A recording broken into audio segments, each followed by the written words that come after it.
Hello mga kaluto! Sana po lahat ay nasa mabuting kalagayan. Ngayong araw na ito mga kaluto ay maggagata uli tayo. Ang gagataan po natin ay yung susong pilipit o agurong sa Ilocano. Ito pala yung ating mga sangkap. Meron tayong bawang sibuyas, luya, yung ating dried shrimp, yung ating kamati, siling panigang, bell pepper at yung daon ng sibuyas. Ito po yung ating pako at yung ating susong pilipit o agurong sa Ilocano. Ito naman po yung ating unang pigang gata at pangalawang pigang gata. Yung susong pilipit, binabad ko po na isang araw at linisin pong mabuti kasi hindi po natin alam kung saan po kinuha ito mga kaluto.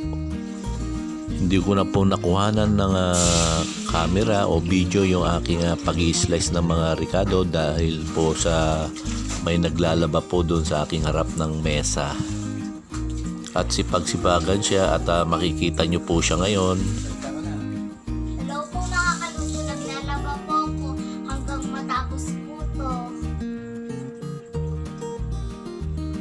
Babay ka na. Babay po. Makikita po ko ni Papa. At yung matulis na bahagi ng susong pilipit ay tinanggal ko po yun isa-isa.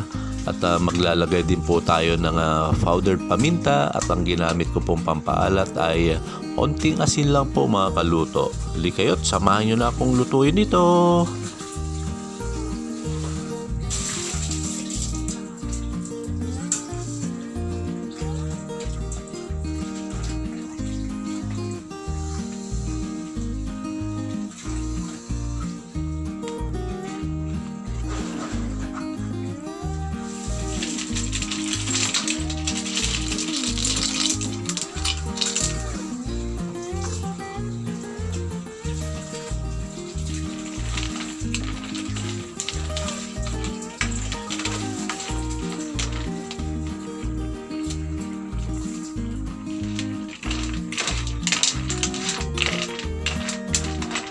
Nagbanglon si ka.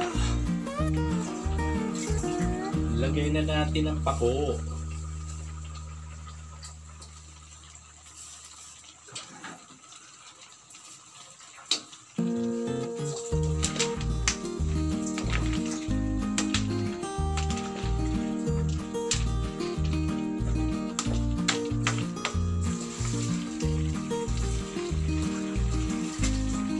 Ilagay na ang daon na sibuyas.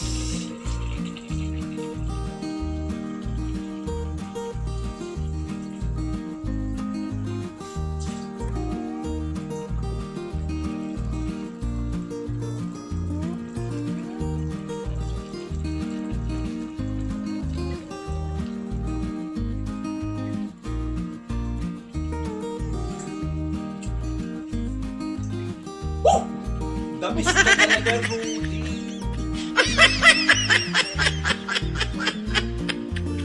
Luto na siya mga kaluto. Sumandok na tayo ng ating ulamin at samahan niyo akong kumain. At bago tayo kumain, magdasal muna.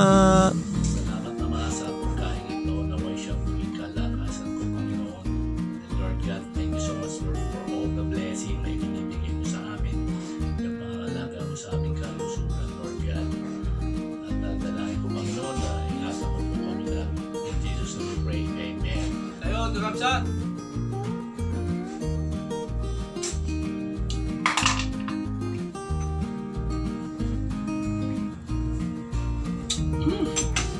Delicious!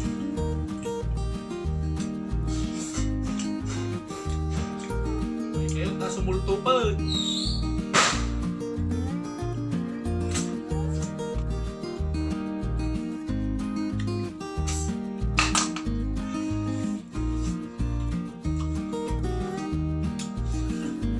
Hanggang sa muli, ito po ang inyong kaluto, nagsasabing laging magdasal, count your blessing and stay positive.